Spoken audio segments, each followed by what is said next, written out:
Hello दोस्तों, मेरा नाम है यश। स्वागत है आपका मेरे चैनल द ट्रेलर में। वैसे तो प्लेन्स हाईजैक के पीछे किसी माफिया गैंग या किसी टेररिस्ट ग्रुप का हाथ होता है, मगर आज जिस प्लेन हाईजैक की कहानी मैं आपको सुनाने जा रहा हूँ उसके पीछे एक ऐसे शख्स का हाथ था जिसके बारे में किसी के वहमो गुमान में भी नहीं था।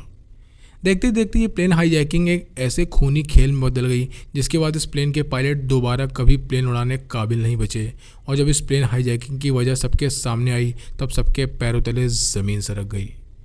आज की कहानी हमें ये बताएगी कि एक बाप अपने परिवार के लिए किस हद तक जा सकता है और जब कोई हद पार होती है तो उसका नुकसान कई लोगों को उठाना पड़ता है। अप्रैल सन 1994 की सुबह आसमान में मौसम बिल्कुल साफ था और मेम्फिस इंटरनेशनल एयरपोर्ट पर सभी फ्लाइट्स अपने रूटीन के हिसाब से टेक ऑफ और लैंडिंग कर रही थी। इसी दोपहर लगभग 3:30 बजे करीब मैकडोनल्ड डगलस कार्गो प्लेन अचानक हवा में 90 डिग्री ऊपर की तरफ जाने लगता है और फिर 140 डिग्री का टर्न लेकर अचानक सीधे नीचे की तरफ आने लगता है। इस वक्त ये कार्गो प्लेन 850 किलोमीटर प्रति घंटा की स्पीड से नीचे आ रहा था, जो एक कार्गो प्लेन के लिए बहुत ज़्यादा स्पीड थी। और ये कार्गो प्लेन्स भी इतनी स्पीड के लिए डिज़ाइन नहीं किए गए थे। और तभी एयर ट्रैफिक कंट्रोल रूम में अलार्म सिग्नल्स बजने लगते हैं। अलार्म बजते ही कंट्रोल रूम के ट्रांसमीटर फ़ोन पर एक आवाज़ आने लगती है जिसमें दूसरी तरफ जो शख्स था वो बार बार एक ही बात चिल्ला रहा था कि एक्सप्रेस 705 कार्गो प्लेन में एक इमरजेंसी हो गई है और प्लेन को टेक ओवर कर लिया गया है और वो बहुत बुरी तरह घायल है। वो शख्स बार बार ये भी चिल्ला रहा था कि मेम्फिस एयरपोर्ट का रनवे खाली किया जाए ताकि वो इमरजेंसी लैंडिंग कर सके। और ये प्लेन फेडेक्स के कार्गो प्लेन था जिसके अंदर 3 एम्प्लॉय अपनी अपनी ज़िंदगियों के लिए लड़ रहे थे और चौथा एम्प्लॉय लगातार हथौड़ी और स्पेयर गन से उन पर वार किए जा रहा था। ये कहानी है फेडेक्स कार्गो प्लेन 705 की हाईजैकिंग की, जिसमें महज 4 लोग सवार थे, मगर इस प्लेन के अंदर जो हुआ वो रोंगटे खड़े कर देने वाला था और ऐसी हाईजैकिंग के बारे में आज तक किसी ने नहीं सुना। फेडेक्स अपने कार्गो प्लेन्स के जरिए पूरी दुनिया में सामान एक जगह से दूसरी जगह भेजता है, इसलिए इन फ्लाइट्स में महज 2 पायलट्स होते हैं जिसमें एक कैप्टन और एक फर्स्ट ऑफिसर होता है। मगर 90 के दशक में ज़्यादातर कार्गो फ्लाइट्स में एक तीसरा क्रू मेंबर भी होता था जो फ्लाइट इंजीनियर के तौर पर काम करता था। जिस दिन इस कार्गो प्लेन को उड़ान भरनी थी उस रोज़ जो तीसरा शख्स फ्लाइट इंजीनियर के तौर पर सवार होने वाला था उसका नाम था ऑबन कैलवे और ये फेडेक्स प्लेन मेम्फिस से सैन होजे जाने वाला था। इस फ्लाइट के उड़ने से एक दिन पहले ही कैलवे के जो दूसरे क्रू मेंबर साथी थे उनकी डेली फ्लाइट उड़ाने की लिमिट पूरी हो गई थी, जिसकी वजह से उसे दूसरे क्रू मेंबर्स के साथ इस फ्लाइट पर जाना था। चूँकि कैलवे उस फ्लाइट पर नहीं जा पाया था इसलिए वो अपनी ड्यूटी दूसरी फ्लाइट्स पर पूरी कर सकता था और फेडेक्स अपने एम्प्लॉयज़ को ये फैसिलिटी देता था कि वो अलग अलग फ्लाइट्स पर अपने टाइम के हिसाब से ड्यूटी पूरी कर सकते हैं। इस कार्गो प्लेन पर 3 क्रू मेंबर्स पहले से ही थे और चौथा क्रू मेंबर कैलवे सवार होने वाला था जिसकी खबर क्रू मेंबर को कर दी गई थी, मगर वो सभी इस बात से बेखबर थे कि कैलवे के दिमाग में कुछ बहुत भयानक चल रहा है। बहरहाल 7 अप्रैल 1994 की सुबह कैलवे वो पहला शख्स था जो इस प्लेन पर चढ़ा और उसके हाथ में एक ट्रैवल बैग और एक गिटार केस था। कुछ ही देर बाद दूसरा क्रू मेंबर भी इस प्लेन में दाखिल हुआ जिसका नाम था एंड्रू पीटरसन और फिर पायलट डेविड सैंडर्स और फर्स्ट ऑफिसर जेम्स टकर भी प्लेन में आकर कॉकपिट में बैठ गए। प्लेन में वो सभी एक दूसरे से हाथ मिलाते हैं और इसी दौरान फर्स्ट ऑफिसर जेम्स टकर की नज़र कॉकपिट वॉइस रिकॉर्डर पर पड़ती है जिसका स्विच बंद था। ये देख उसे कुछ अटपटा सा लगता है, मगर फिर वो इस स्विच को ऑन कर देता है और फिर वो प्लेन उड़ाने की तैयारी में लग जाते हैं। इस तैयारी में वो चेकलिस्ट मार्क कर रहे थे और हर स्विच को चेक कर रहे थे, मगर उनसे एक गलती हो गई और वो ये थी कि वो कॉकपिट का दरवाज़ा बंद करना भूल गए। बहरहाल फेडेक्स की express flight 705 Memphis international airport से दोपहर 3 बजे उड़ान भर लेती है और लगभग 26 मिनट बाद ये प्लेन 18,000 फीट की ऊंचाई पर उड़ रहा था। इसी वक्त कैलवे अपना गिटार केस खोलता है और उसमें से एक स्पेयर गन निकालता है जो लोडेड थी और साथ ही साथ 2 हथौड़ियाँ भी निकाल लेता है। कॉकपिट में बैठे दोनों पायलट इस बात से बेखबर थे कि पीछे प्लेन में क्या हो रहा है और वो दोनों नीचे दिखने वाले नज़ारों के बारे में बात कर रहे थे जिसमें तीसरा क्रू मेंबर भी उनका साथ दे रहा था। इसी दौरान कैलवे दबे कदमों से चुपचाप उन तीनों की तरफ बढ़ने लगता है और अभी पीटरसन पायलट से बात कर ही रहा था कि तभी उसके सर के पिछले हिस्से पर हथौड़ी से वार होता है। कैलवे ने लगातार 3-4 बार हथौड़ी से उसके सर पर किए और पीटरसन के चिल्लाने की आवाज़ सुनकर फर्स्ट ऑफिसर टकर जैसे ही मुड़ा कैलवे ने उसकी कनपटी पर भी हथौड़ी से वार कर दिया। इन दोनों को घायल करने के बाद वो पायलट डेविड सैंडर्स की तरफ मुड़ा और उसके सर पर भी 2-3 वार कर दिए। इस हमले की वजह से पीटरसन की कनपटी की नस फट गई जिसकी वजह से उसका बहुत खून बहने लगा और टकर की खोपड़ी की कुछ किरचें उसके दिमाग में लग गईं जिसकी वजह से उसकी बॉडी का राइट हिस्सा धीरे धीरे पैरालाइज होने लगा। प्लेन के पायलट सैंडर्स की कनपट्टी पर भी बहुत गहरी चोट आई थी और यहाँ तक कि उसका कान भी पूरी तरह फट गया था और अब तक तीनों क्रू मेंबर्स बहुत गहरे दर्द और शॉक में थे, मगर वो तीनों अभी भी जिंदा थे।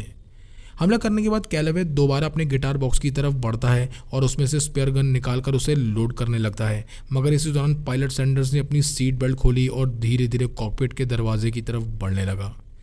इधर पीटरसन और टकर ने भी कुछ होश संभाला और अपने पैरों पर खड़े हो गए और इसी वक्त कैलावे वापस आया और उसने स्पेयर गन कैप्टन सैंडर्स पर तान दी। गन तानते ही वो चिल्लाने लगा कि तीनों अपनी अपनी सीट पर बैठ जाओ और अगर किसी ने भी हिलने की कोशिश की तो वो तीनों को मार देगा। गन देखते ही पीटरसन ने गन के आगे का चाकू पकड़ लिया और अभी कैलावे ट्रिगर दबाता इससे पहले ही कैप्टन सैंडर्स उसकी तरफ भागा और वो दोनों कैलावे से गन छीनने की कोशिश करने लगे। इस चीने झपटी में पीटरसन जोर जोर से चिल्ला रहा था कि गन किसी भी तरह कैलावे से छीनो और इसी दौरान टकर प्लेन का लीवर खींच देता है जिससे प्लेन ऊपर की तरफ जाने लगता है और कैलावे, पीटरसन और सैंडर्स कॉकपिट के दरवाजे से होते हुए पिछले हिस्से में जा गिरते हैं। टकर जो इस वक्त प्लेन उड़ा रहा था वो पहले नेवी फाइटर पायलट भी रह चुका था और उसके लिए सिचुएशन किसी जंग से कम नहीं थी जिसमें वो इस प्लेन को किसी भी तरह लैंड करवाने की कोशिश कर रहा था। बहरहाल अब पीछे से तीनों के चीखने चिल्लाने की आवाज़ें आ रही थी और तभी अचानक टकर इस प्लेन को 140 डिग्री पर लेफ्ट की तरफ घुमाता है और फिर पूरी तरह इस प्लेन को उल्टा करके नीचे की तरफ ले जाने लगता है जिसकी वजह से वो तीनों प्लेन की सीलिंग पर आ गए थे। टकर का ये पैतरा काम कर गया जिसकी वजह से स्पेयर गन कैलावे के हाथ से छूट गई, मगर इसी दौरान उसने एक बार फिर से कैप्टन सैंडर्स के सर पर हथौड़ी से वार कर दिया। उधर कॉकपिट में टकर का जो स्कल फ्रैक्चर हुआ था उसकी वजह से उसकी बॉडी का राइट हिस्सा पूरी तरह पैरालाइज हो गया, मगर इसके बावजूद भी वो प्लेन को सीधे नीचे की तरफ ले जा रहा था और प्लेन की स्पीड थी 850 किलोमीटर प्रति घंटा। इतनी स्पीड की वजह से पूरा कॉकपिट हिलने लगा और ये प्लेन रॉकेट की स्पीड से नीचे की तरफ बढ़ने लगा और इस तरह के कार्गो प्लेन आज से पहले कभी भी इतनी स्पीड से नहीं उड़ा था। प्लेन के एलिवेटर विंग्स भी अब पूरी तरह हिल रहे थे, ऐसा लग रहा था वो कभी भी बाहर आ सकते हैं और अगर टकर ने अब स्पीड धीमी नहीं की या प्लेन को ऊपर ले जाने की कोशिश की तो इस प्लेन के चीथड़े उड़ सकते थे। उधर पीटरसन और सैंडर्स लगातार कैलावे से लड़ रहे थे मगर वो उसे कंट्रोल नहीं कर पा रहे थे और कैलावे फिर से सैंडर्स के सिर में हथौड़ी से वार कर देता है और पीटरसन के सिर से लगातार खून बहे जा रहा था। बहरहाल टकर अब धीरे धीरे प्लेन की स्पीड कम करता है और प्लेन को स्टेबल करता है और इसी मौके का फ़ायदा उठाकर सैंडर्स एक हथौड़ी उठाता है और कैलावे के सर में मार देता है। प्लेन उड़ाने के साथ साथ टकर लगातार मेम्फिस एयरपोर्ट के कंट्रोल रूम से कांटेक्ट में था और वो बार बार रेडियो पर एक ही चीज़ चिल्ला रहा था कि वो और उसके 2 क्रू मेंबर्स ज़ख्मी हो गए हैं और एक्सप्रेस 705 प्लेन को टेक ओवर कर लिया गया है।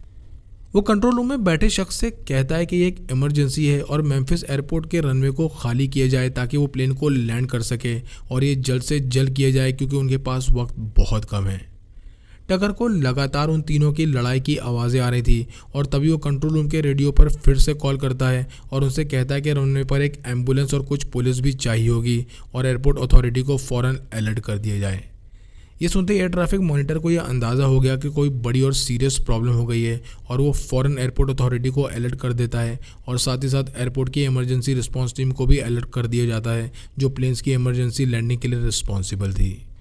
पूरे एयरपोर्ट पर यह खबर फैल गई कि फेडेक्स 705 प्लेन का क्रू मेंबर घायल हैं और ये प्लेन मेम्फिस एयरपोर्ट लैंड करना चाहता है और इसी दौरान टकर प्लेन को दाएं बाएं घुमाया जा रहा था। अब कैप्टन सैंडर्स किसी भी तरह दूसरी हथौड़ी कैलावे के हाथ से छीन लेता है और फिर अपनी पूरी ताकत लगाकर दोबारा उसके सर पर वार कर देता है और इस बार कैलावे आखिरकार फ्लोर पर गिर जाता है।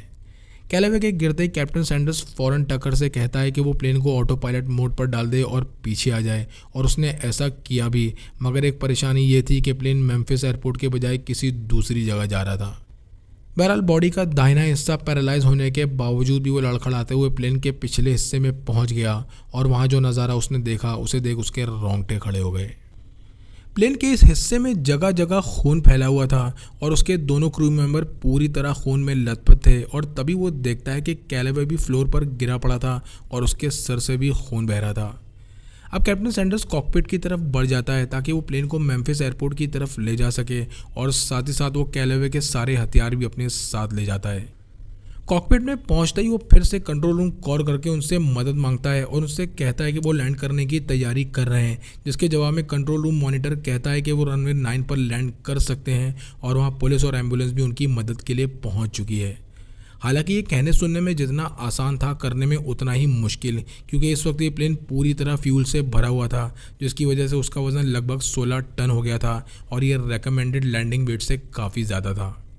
इस कार्गो प्लेन में फ्यूल ज़्यादा होने की वजह यह थी क्योंकि ये अभी 1 घंटे भी नहीं उड़ा था और चूँकि पायलट्स इमरजेंसी लैंडिंग के केस में फ्यूल डंप कर देते हैं, मगर सैंडर्स की हालत बहुत ज़्यादा ख़राब थी और वो उन स्विचेस तक नहीं पहुंच सकता था जिससे फ्यूल को डंप किया जा सके, और इसीलिए मजबूरी में उसे प्लेन ज़्यादा वेट के साथ लैंड करना था।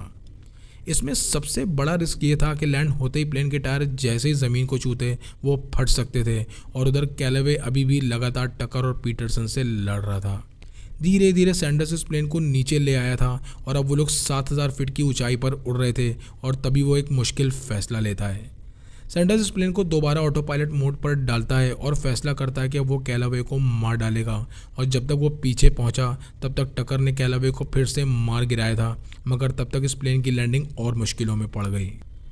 ऑटो पायलट पर ये प्लेन सेम स्पीड और सेम ऊंचाई पर उड़ रहा था, जिसकी वजह से रनवे 9 पर इसे लैंड करना नामुमकिन था, और तब सैंडर्स फैसला करता है कि वो रनवे 36 का इस्तेमाल करेगा, जो लंबा ज़रूर था मगर बिल्कुल उसके उल्टे डायरेक्शन में था। इस रनवे पर प्लेन लैंड करने के लिए उसे पूरा 180 डिग्री का टर्न लेना होगा, और वो भी स्पीड कम करके, और तब जाकर वो इस प्लेन को सेफली लैंड कर पाएगा, मगर इसी दौरान एम्बुलेंस और पुलिस टीम को भी वहाँ पहुँचना होगा। ये एक बहुत मुश्किल सिचुएशन थी किसी भी पायलट के लिए, और ख़ासकर वो पायलट जो पूरी तरह ज़ख्मी हो और प्लेन का वज़न भी बहुत ज़्यादा हो। कॉकपिट के अंदर लगातार स्पीड वार्निंग अलार्म बज रहा था, मगर सैंडर्स लगातार इसे इग्नोर कर रहा था, और उधर प्लेन के पिछले हिस्से में कैलावे उस हथौड़ी तक पहुंचने की कोशिश कर रहा था जो ज़मीन पर पड़ी थी। ये देख पीटरसन फ़ौरन उस हथौड़ी को उठा लेता है और अपनी पूरी ताकत का इस्तेमाल करके ये हथौड़ी फिर से उसके सर पर मार देता है, जिससे कैलावे ढीला तो पड़ गया मगर उसकी सांसें अभी भी चल रही थी। आखिर घायल होने और कई मुश्किलों का सामना करने के बाद कैप्टन सैंडर्स इस प्लेन को रनवे 36 पर लैंड करने में कामयाब हो जाता है, और ये प्लेन रनवे ख़त्म होने से महज 200 मीटर पहले जाकर रुका। प्लेन रुकते इमरजेंसी रिस्पांस टीम और पुलिस ने सबसे पहले कैलावे को अपनी हिरासत में ले लिया और उसे हथकड़ियाँ पहना दी। हालांकि तीनों क्रू मेंबर बहुत बुरी तरह घायल थे, मगर वो तीनों अभी भी जिंदा थे, जिसमें पीटरसन का खून इतना ज़्यादा बह गया था कि उसकी पल्स बहुत धीमी पड़ती जा रही थी। बहरहाल तीनों क्रू मेंबर को सबसे पहले एम्बुलेंस में डाला गया और उन्हें हॉस्पिटल के लिए रवाना कर दिया गया। टगर का स्कल फ्रैक्चर के साथ साथ जबड़ा भी टूट गया था, और वहीं सैंडर्स बिल्कुल भी नहीं चल पा रहा था, और साथ ही साथ कैलावे को भी उसी हॉस्पिटल भेज दिया गया। कैलावे को स्ट्रेचर पर चारों तरफ से बांध दिया गया, और अब उसे अपनी पूरी ज़िंदगी जेल की सलाखों के पीछे गुजारनी थी। मगर एक सवाल सभी को बार बार परेशान कर रहा था कि आखिर उसने ये सब क्यों किया। ऑबन कैलावे पहले कभी बहुत अच्छी ज़िंदगी जिया करता था, मगर उसकी अच्छी ज़िंदगी बहुत ज़्यादा दिनों तक नहीं चल पाई। हालांकि उसका परिवार बहुत ज़्यादा अमीर नहीं था, मगर वो स्टैनफोर्ड यूनिवर्सिटी में पढ़ रहा था, जिसके बाद उसने नेवी ज्वाइन कर ली। नेवी में वो एयरफोर्स पायलट बन गया, जिसके बाद उसकी शादी और फिर बच्चे हो गए, और वो अपनी ज़िंदगी खुशहाल तरीके से जीने लगा। उसकी ज़िंदगी में परेशानियां तब शुरू हुई जब उसे नेवी से निकाल दिया गया, और तब कैलावे ने फेडेक्स में जॉब के लिए अप्लाई किया। हालांकि वो एक बेहतरीन पायलट था, मगर इसके बावजूद भी फेडेक्स ने उसे फ्लाइट इंजीनियर की जॉब दी, जो कैप्टन की प्रोफाइल से छोटी थी और उसमें सैलरी भी पायलट के मुकाबले कम थी। ये बात कैलावे के दिमाग में घर कर गई, और उसे लगने लगा कि फेडेक्स ने उसके साथ नाइंसाफ़ी की है क्योंकि वो ब्लैक है, मगर वो चुपचाप रहा क्योंकि उसे इस जॉब की ज़रूरत थी। और यहीं से उसकी ज़िंदगी ने वो मोड़ लिया जो आगे चलकर बहुत खूंखार साबित हुआ। बहरहाल खुश ना होते हुए भी उसने फेडेक्स के साथ काम करना शुरू कर दिया, और कुछ सालों बाद ही उसकी बीवी और उसका डिवोर्स भी हो गया, और ये उसके लिए एक बहुत बड़ा झटका था। क्योंकि डिवोर्स के बाद खर्चा उठाने की जिम्मेदारी उसी की थी, और उसके दोनों बच्चे भी बड़े हो गए थे, मगर अपनी जॉब से वो इतने पैसे नहीं कमा रहा था कि वो उन्हें कॉलेज भेज सके, और सन 1994 आते आते उसे एक झटका और लगा। इसी साल फेडेक्स कंपनी को ये पता चल गया कि इंटरव्यूज़ के वक्त कैलावे ने अपने रिज्यूमे में एक झूठ लिखा था, और वो था फ्लाइंग आवर्स का एक्सपीरियंस, जो उसके बताए एक्सपीरियंस से बहुत कम था। कैलावे को अब ये समझ आ गया था कि फेडेक्स कंपनी अब उसे कभी भी निकाल सकती है, और वो अपने बच्चों को फाइनेंशियली सपोर्ट नहीं कर पाएगा, और यही बात उसे दिन रात खाई जा रही थी, और तब उसने जो रास्ता निकाला वो उसकी मौत से होकर गुजरने वाला था। फेडेक्स कंपनी के जो भी एम्प्लॉयज़ होते हैं, कंपनी उनके नाम पर एक लाइफ इंश्योरेंस पॉलिसी लेती है, और कैलावे के नाम पर भी जो पॉलिसी थी वो थी $2.5 मिलियन, और अगर उसकी मौत ड्यूटी के दौरान होती है तो ये रकम उसके घर वालों को मिलेगी। कैलावे को भी अब ये लगने लगा था कि जीते जी तो वो अपने बच्चों को अच्छी ज़िंदगी नहीं दे पाया, मगर मरने के बाद इंश्योरेंस के पैसों से वो अच्छी ज़िंदगी जी पाएंगे। और इसीलिए वो एक खूंखार प्लान बनाता है जो देखने में एक प्लेन एक्सीडेंट लगे। जिस दिन कैलावे को प्लेन में हथौड़ियाँ और बंदूक लेकर चढ़ना था, उसी से एक दिन पहले फेडेक्स के हेडक्वार्टर में उसे रेज्यूमे को लेकर पूछताछ होनी थी, मगर ऐसा नहीं हो पाया और वो प्लेन में सभी हथियार लेकर चढ़ गया। उसका प्लान था कि वो इन हथियारों से पहले क्रू मेंबर्स को मारेगा और फिर प्लेन का कंट्रोल अपने हाथों में लेकर उसे क्रैश कर देगा और ये देखने में बिल्कुल रियल एक्सीडेंट लगेगा, जिससे किसी को कोई शक ना हो और उसकी फैमिली को इंश्योरेंस के पैसे भी मिल जाएंगे। हालांकि कैलावे का प्लान फेल हो गया, लेकिन अगर वो अपने प्लान में कामयाब हो जाता तो उसकी फैमिली को इंश्योरेंस कंपनी से $2.5 मिलियन मिलते। फ्लाइट से एक दिन पहले तक इस प्लेन में 3 लोग जाने वाले थे, जिसमें कैलावे भी शामिल था, मगर कुछ घंटों पहले ही दूसरा फ्लाइट इंजीनियर असाइन हो गया था और कैलावे इस प्लेन में एक्स्ट्रा पैसेंजर के तौर पर ट्रैवल कर रहा था, जिसका मतलब था कि अब उसे 2 क्रू मेंबर की जगह 3 क्रू मेंबर को मारना था। 7 अप्रैल 1994 की सुबह घर से निकलने से पहले कैलावे ने अपनी वसीयत लिखकर बेड पर रख दी और अपने सारे हथियार पैक किए और मेम्फिस इंटरनेशनल एयरपोर्ट की तरफ निकल गया। जाने से पहले उसने अपनी बीवी के लिए एक नोट भी लिखा, जिसमें यह लिखा था कि उनका डिवोर्स उसकी ज़िंदगी के लिए एक बहुत बड़ा झटका था और वो अपने बच्चों से बहुत प्यार करता है और अब उसके जाने का वक्त आ गया है। एयरपोर्ट इमरजेंसी रिस्पांस टीम ने इस प्लेन को रनवे पर सेफली लैंड कराने के बाद सभी क्रू मेंबर्स को प्लेन से बाहर निकाला और वो तीनों बहुत बुरी तरह घायल थे। टक्कर के 3 बड़े ऑपरेशंस हुए और लगभग 2.5 साल का वक्त लगा उसे दोबारा बोलने और चलने के लिए, और उन तीनों क्रू मेंबर्स में से कोई भी कभी दोबारा प्लेन नहीं उड़ा पाया। इस हादसे के बाद वो तीनों बहुत अच्छे दोस्त भी बन गए और उन तीनों को बहादुरी के लिए एयरलाइन पायलट एसोसिएशन की तरफ से गोल्ड मेडल भी मिला। कैलावे पर प्लेन को हाईजैक करने और जान से मारने के इरादे से हमला करने के चार्जेस लगे, जिसके बाद उसे 2 उम्र कैद की सज़ा सुनाई गई और वो आज भी फेडरल जेल में अपनी सज़ा काट रहा है। फेडेक्स के एम्प्लॉयज़ और क्रू मेंबर्स का मानना था कि कैलावे ये प्लेन फेडेक्स के हेडक्वार्टर पर ही क्रैश करने वाला था, जो मेम्फिस इंटरनेशनल एयरपोर्ट पर था, जिसमें सैकड़ों जाने जाती और भयंकर तबाही मचती। हालांकि पहले वो अपने रेगुलर क्रू के साथ इस प्लेन में चढ़ने वाला था, जिसमें एक औरत और एक आदमी शामिल था, मगर उनका फ्लाइंग टाइम पूरा होने की वजह से लास्ट मिनट चेंजेस हो गए थे। और चूंकि कैलावे 6 फीट 2 इंच लंबा चौड़ा ब्लैक बेल्ट था, तो ये समझना आसान है कि वो उन्हें आसानी से मार देता और अपने प्लान में कामयाब हो जाता। इस क्रू की शिफ्ट महज 1 मिनट पहले ही चेंज हुई थी, जिससे उन दोनों की जान बच गई और एक बहुत बड़ा हादसा होने से टल गया। मगर कैलावे को पीटरसन, टकर और सैंडर्स के साथ प्लेन में चढ़ना पड़ा और उन्हें वो चोटें आईं जिसने उनकी ज़िंदगी हमेशा के लिए बदल दी। आपको ये कहानी कैसी लगी कमेंट सेक्शन में लिखकर ज़रूर बताएं। चैनल को लाइक और सब्सक्राइब करें। मिलते हैं नेक्स्ट वीडियो में।